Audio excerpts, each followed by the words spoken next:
الأشياء ثابتة. مثلا مدا ذکر کول چې دا مقاصدونه وړاندې د یو درې مقدمات ذکر کړي او دا درې مقدمات موقوف علیه د مقصد دي. ایوه مقدمه دا ده چې حقائق الاشیاء ثابته.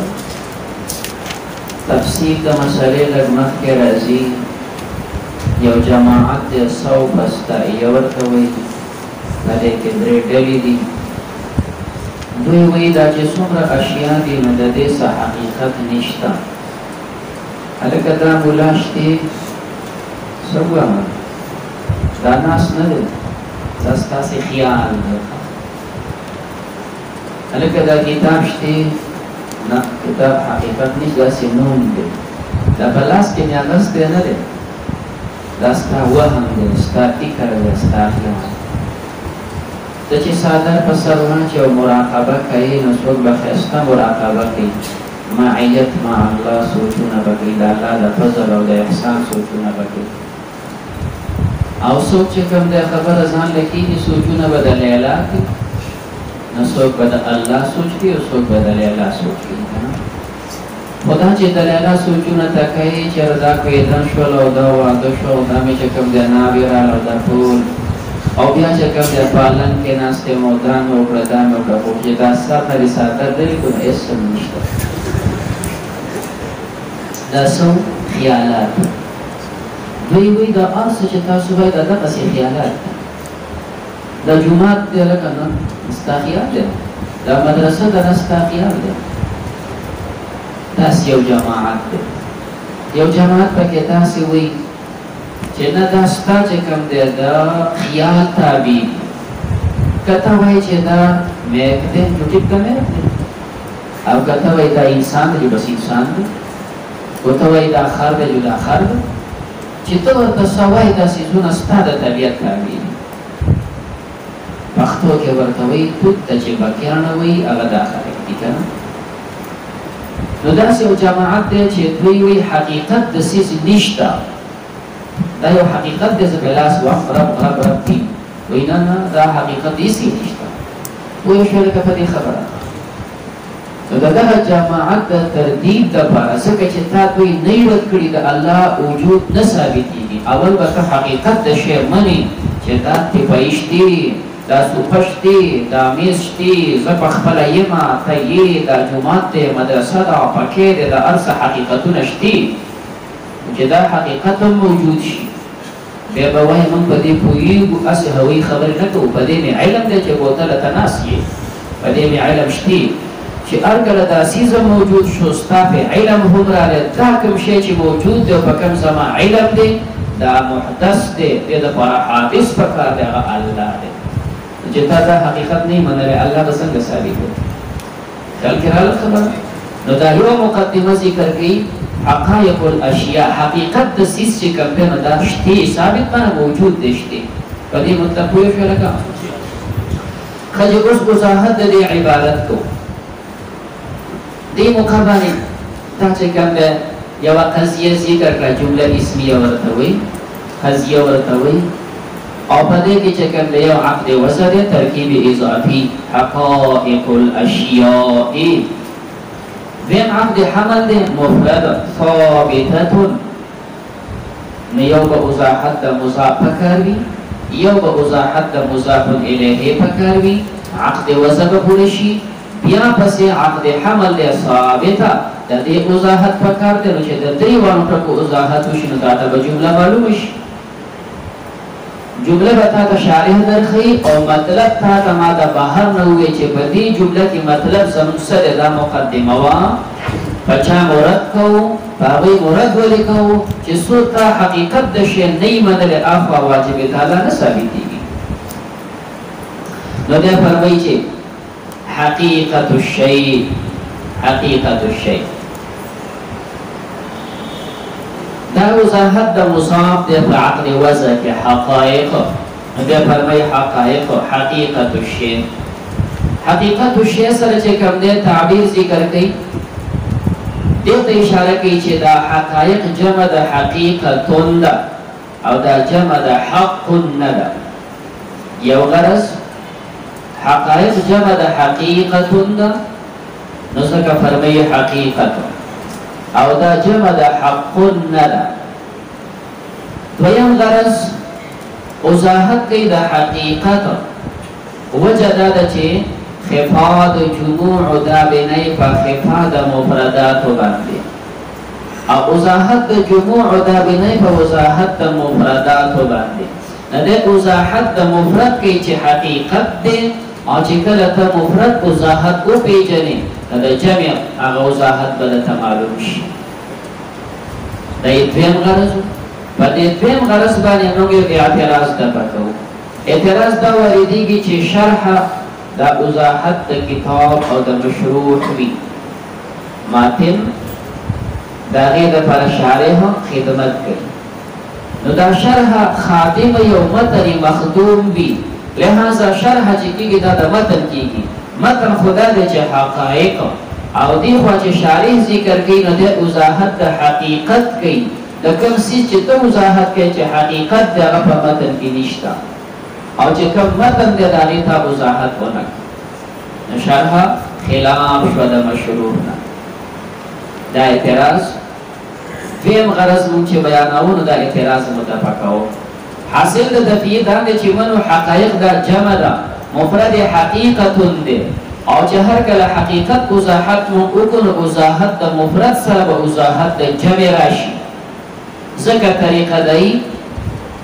چې خفاد جموع په خفاد مفردات وي وضاحت د جموع په وضاحت د مفردات وي نو دلته موږ وضاحت د مفرد کو چې حقیقت الشیء نو د دې وضاحت شروع کو فرمای و ماهیته دا عطف تفسیر ذکر کوي د فرض حقیقت و ماهیته عطف تفسیر ذکر کوي د فرض حقیقت او دې اشاره کوي چې حقیقت او ماهیت دواړه یو شیز دي عطف تفسیر سره سوی و ماهیته دا ذکر کوي چې حقیقت او ماهیت دواړه یو سیز دی دا یو اصطلاح ده بل اصطلاح وړاندې را روانه ده لہذا حقیقت او ماهیت دواړه یو سیز شو ځکه تفسیر یو ذکر کوي تفسیر دا دی چې ما به شیء هو هو او د حقیقت او د ماهیت منځ کې ترادف دی دویم غرض په ماهیت سره اشاره کوي دی ته چې دلته حقایق چې موږ د حقیقتون جمع کړو مراد د حقیقت نه هغه حقیقت مراد نه دی چې کوم مقابل د مجاز وي یو حقیقت وي مقابل کې مجاز وي او یو حقیقت په معنا د ماهیت د شی دلته حقیقت په معنا د ماهیت سره دی حقیقت او ماهیت کې ترادف دی او دا حقیقت مقابل د مجاز نه دی نو ځکه فرمایي و ماهیته نو دوه غرضه په دې عبارت سره شوه هر کله چې ماهیت او حقیقت دواړه یو سیز د ترادف تعریف یې څه دی نو فرمایي ما به الشیء هو هو ما موصوله ده هغه سیز دی به کې د هی ضمیر ما ته راځي دی ما هغه سیز دی چې د دې په وجه باندې دا مخکینه چې اشیاء مبتدا او دا مخکینه هو ضمیر فصل او دا دویم ولا خبر ده نو حقیقت د سیز هغه دی چې د دې په وجه باندې دغه شی اومدقه ګرځي د دې په وجه باندې اومدغه شی اومدقه ګرځي چې دغه شی اومدغه ګرځي د حمل اولی وي توای انسان دا یو حقیقت دی یو ماهیت دی تعریف ذکر کو تعریف دا انسان را بشی حیوان را بشی ناطق دا حیوان ناطق دا انسان شو انسان معرف شو تعریف کی ذکر کو حیوان ناطق دا حیوان ناطق دیسی شی ام تک انسان دے اس دا حیوان ناطق تے کٹ کا او چې دې حیوان ناطق نه تا انسان جوړ کو دا انسان چې معرف دی راوای خلو دا معرف سره ولګوا نو الانسان انسانون بشي دې ته ویل شي حمل اولی نو دا حقیقت د شی سوي حقیقت ما اغسیز دې به چې د هغه په وجه باندې الانسان د دې حقیقت کو حقیقت کم سیز دے بهی چې دغه حقیقت په وجه باندې حقیقت ولا موږ رئیستو حیوان دیتا تا جنس وی ناطق دیتا دی پسر وی جنس او پسر تخرق حقائق وی چې د دې په وجه باندې دا سیز چې حیوان ناطق د اقا معرب ګرځي چې انسان دی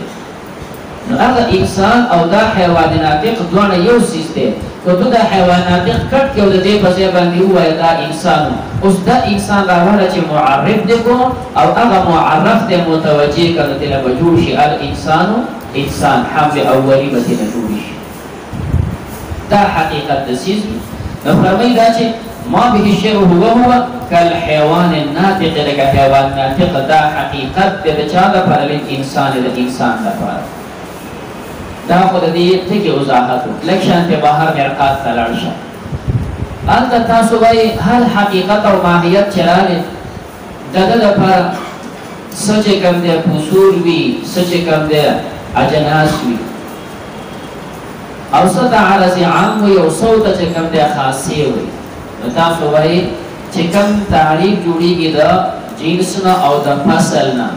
نو دې تدوی حقیقت وی او چې کم جوړیږي د عرض عام او د خاصه نه هغه تدوی عرضیات وی په دغه تعریف مذکوره کې چې اوس وګورو حیوان د جنس او ناطق د فصل د دې نه جوړ شو نو موږ ته حقیقت وی اوس کوم داسې تعریف چې هغه جوړ شوی د جنس او د فصل نه نه د عرض عام نه ماشین دی دارنګه چې کوم دی جسمون دی یا چې کوم دی تاسو سره فصول لګي ظاهر وغيره نو د دې نه چې کوم سیس حاصلېږي هغه ته تاسو حقیقت نه وایي هغه ته تاسو عرض وایي نو ځکه د فرمایي په خلاف د ظاهر او د کاتب نه د دوه منځ کې فرق څه دی چې یو ته عرض وایي او د بل ته فصل او جنس وایي فرق دا دی چې ما يمكن تصور الانسان بدونه چې د انسان تصور بغیر د هغه نه کېدی شي نو د ته عرض وایي ار حقیقت چې تراوالی دا غي تصور کې دي شي بغیر د هغه سیز نه هغه ته موږ عرض وایو او چې تصور بغیر د هغه نه نشي کېدی نو هغه ته حقیقت وایو د انسان تصور بغیر د کاتب نه بغیر د ظاهر نه کېدی شي نو عرض وته وایو فإنه من العوارض فخلاف چې کوم دا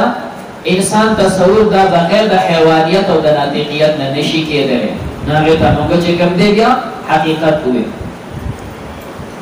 دا چې کوم علامه تفتزاری په دې مقابله خبره ذکر کړه دای د منطق لږه شانتي حصار واغسته او تاسو وی چې دا حقیقت دی او دا ګوره عرض دی او د دوه منځ کې فرق دا دی چې ار حقیقت تراوالی بل سیستم متوجه کې کچره تصور د دې کې دې شو بغیر د هغې نه نو عرض به وتوي خاصه به وتوي او کچره تصور بغیر د هغې نه نشو کېدی نو بیا به تفصل او جنس وایي دا د منطقه سیده ساده خبره خو لیکن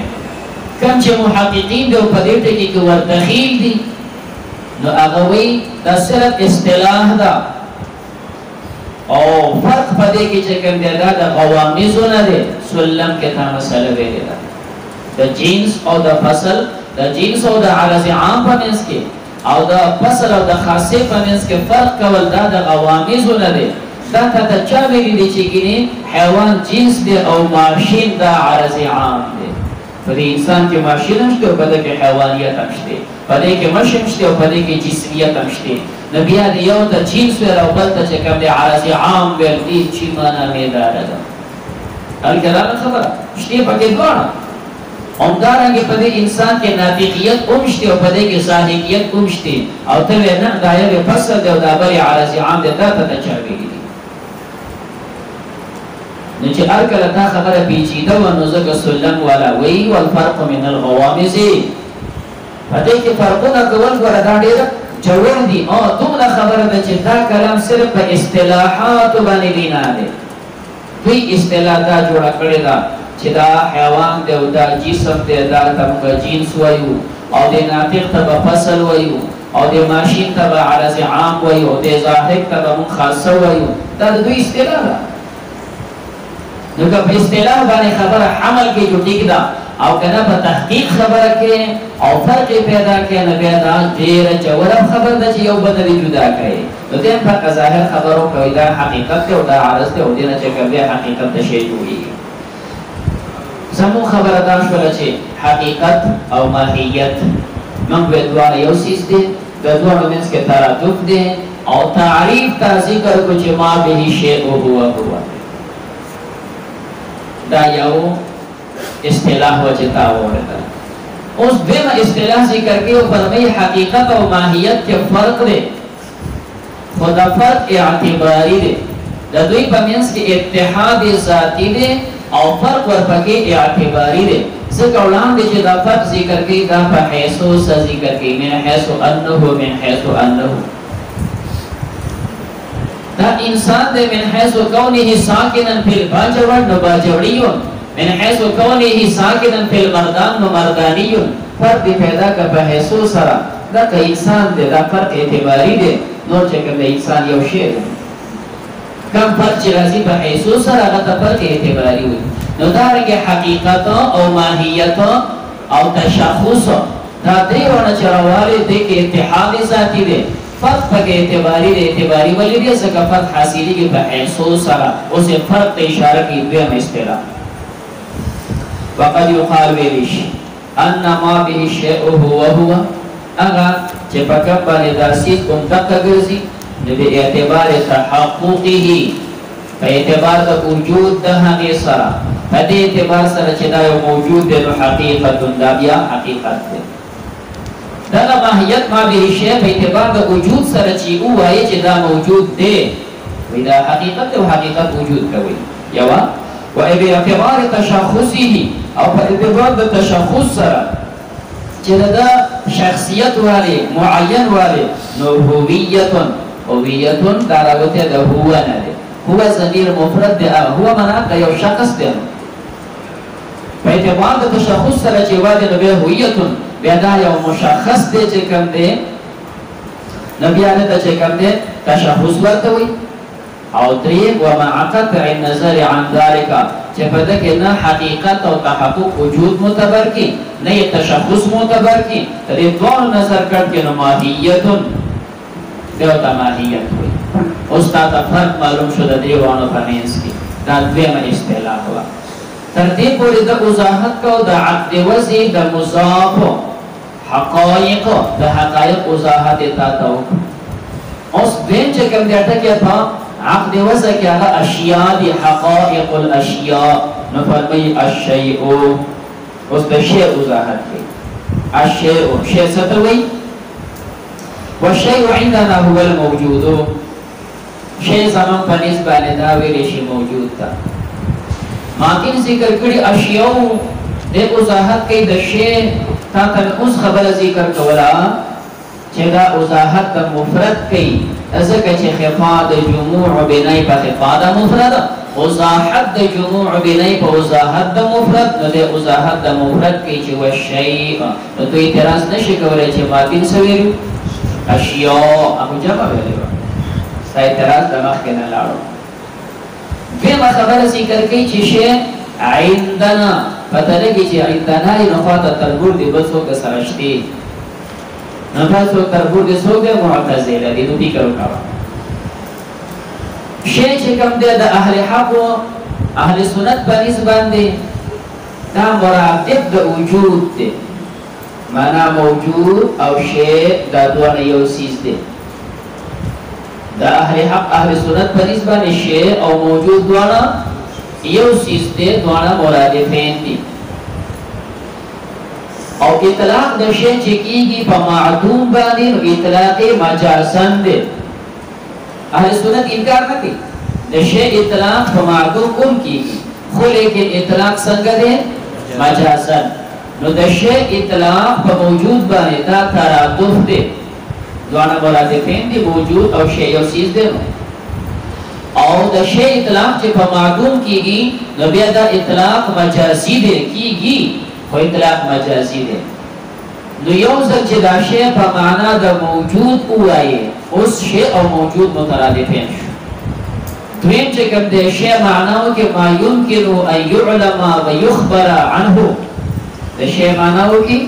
ما يمكن ان يعلم ويخبر عنه،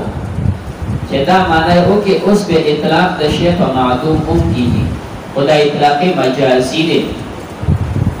چې اگر تا خپل مسلک معلوم شونه عبارت به وګوره شی عندنا ستویل شي هو الموجود، دا موجود دی، دا ستا مذهب. اوس عندنا کې هم به دیم ته کې اشاره وا هغه معتزله دي. معتزله وی د شی اطلاق په موجود هم کیږي او په معدوم ممکن باندې هم کیږي. د شی اطلاق په موجود باندې کیږي او په معدوم ممکن باندې هم کیږي. په دوه باندې اطلاق حقیقت دی، فرق نه کوي. شی اطلاق په موجود هم او په معدوم ممکن باندې کیږي او دوه باندې اطلاق حقیقت دی. نو زه ور سره د خیر ذکر په شی عندنا الموجود، دا موجود دی.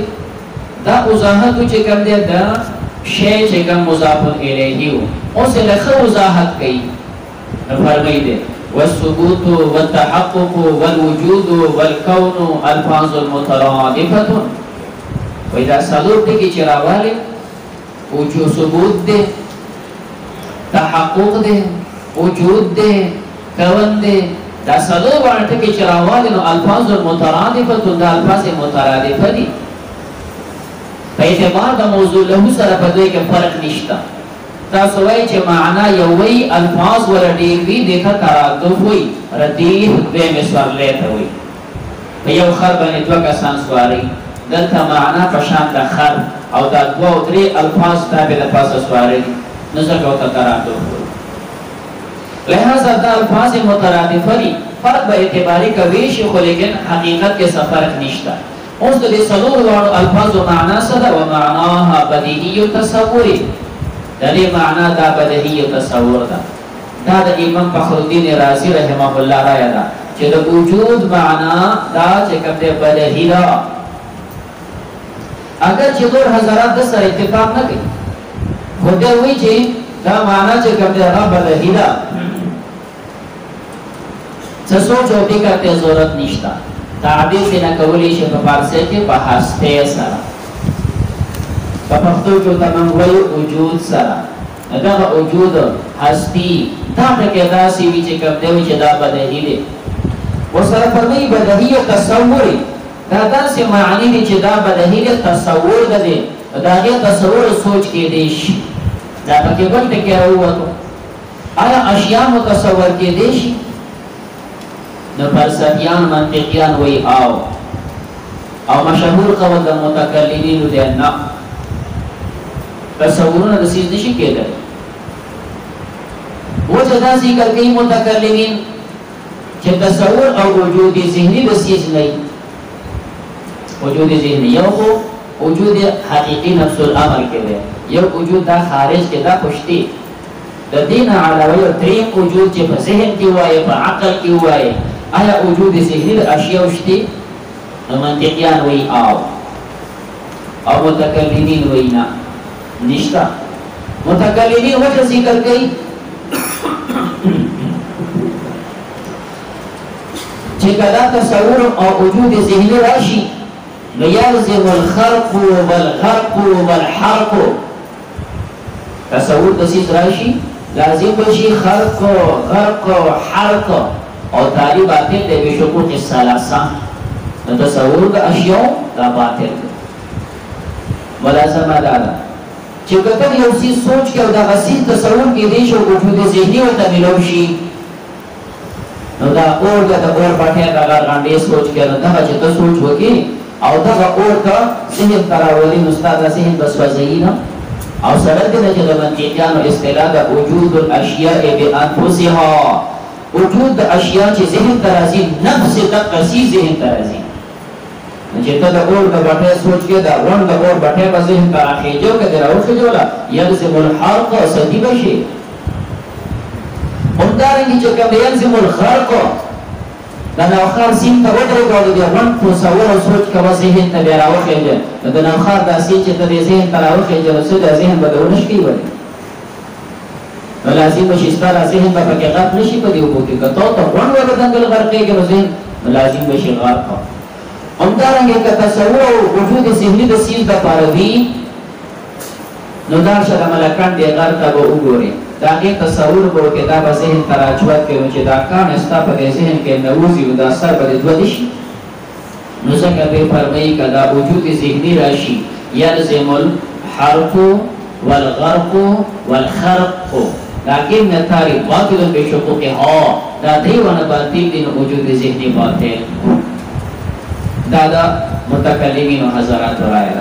فلسفیان حضرات وی وجود ذهنی شتی وجود ذهنی شتی بدی معنی سرا تو وجود ذهنی نشی و بعض احکام با مکمل باطل شی سا اشیاء دا سی بچاقی دا سر وجود نشتی او خلق باقی باندے حکم ایجابی ثابتی شریک الباری ممتنعون شریک الباری خدا کا دا پرس وجود خو نشتا او دیوها محمول دا ثابتی چه ممتنعون دے او ثبوت دا شیشی دا فرفع دا مثبت لہوی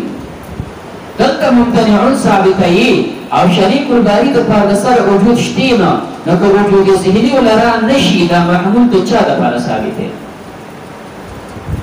ثبوت دا شیشی دا فرع دا وجود دا مثبت لہوی تجه دا پر قیام ثابتین مخ کے بدئی تجه دا عقل ثابتین مخ کے بدئی یو شی چې بل ثابتین هغه موجود دي شریک الباری دا پر وجود منی بیا به ثابتین ممتنعون او دی خو چې وګورو شریک الباری په نفس الامر کې نشتا په خارج کې نشتا دا کم ځای له ثابتین لازمي ده چې دا به وجود ذهني ورکه شریک الباری ذهن کې چې کوم جوړ کړي ممتنعون به ثابت کې کدا و نه وایي په محمود څنګه ثابت ده دارنگی وی العنقا معدومون دا معدومون چه تو ثابته عنقا دا پار خود خارج که وجود نشتا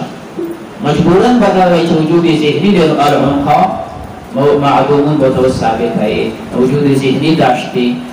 اس راش استاسو دی خبر لا چه تاسو وی غرق او حق بلازمی گی دا غیر دا مقصد نوی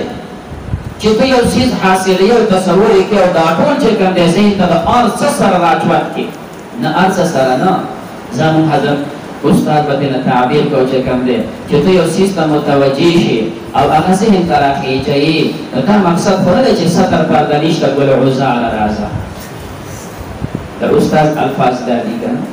ستر پرده نشته ګل عزال راځه دا مقصد خو نه چې ستا سوچ کوم نو د خپل او د سر او د پټکی او د سکپلو او د سپلو ارزه سره د ذهن تراخی کوم نه دا خو عوارض خارجیه دي ذهن بتاتا متوجه کم ستانا بچه کم دیسیز منتظار کم کسونهی بوزا وقت سترگی ٹوپیت و عرصب تراوالم اقا شباہت کا ذهن تاوشو جو نورتا تبار کرزی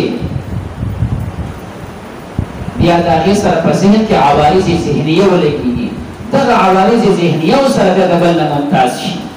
او که ده عوارض خارجیه و سر ذهن تراکده نو بیا بستا فی اعتراض باریدو چه غرق و خرق و خلق بلازمی ده داسی ندا دا د متقدمین و حضرات و کلام دے رست متکلمین حضرات وی دوی قول کی وجود ذهنی باندې نو تاسو وی دا وجود ذهنی دو مرتبه دي یو چې چیز حاصل کې ذهن ته دته من حیثیه مرتبه وی او دته من حیث المقام مرتبه وی کوم چې مرتبه من حیثیه دا په دې باندې ترتب د آثار نه نو دا چې کوم دي متکلمین نه مني او دویم چې مرتبه د قیام دا فکم چې ترتب د آثار د نبی دا متکلمین منی چې ارکل متکلمین وجود ذهنی په مرتبه د من حيث القيام کې منی دا منطقيا نبی اعتراض نه ورته چې شریک الباری ممتنعون څنګه حکم ثابت ہے لہذا دا وجود ذهنی کی خبره ورته فرمایي دا بدیهی تصور د فضیل کې تصور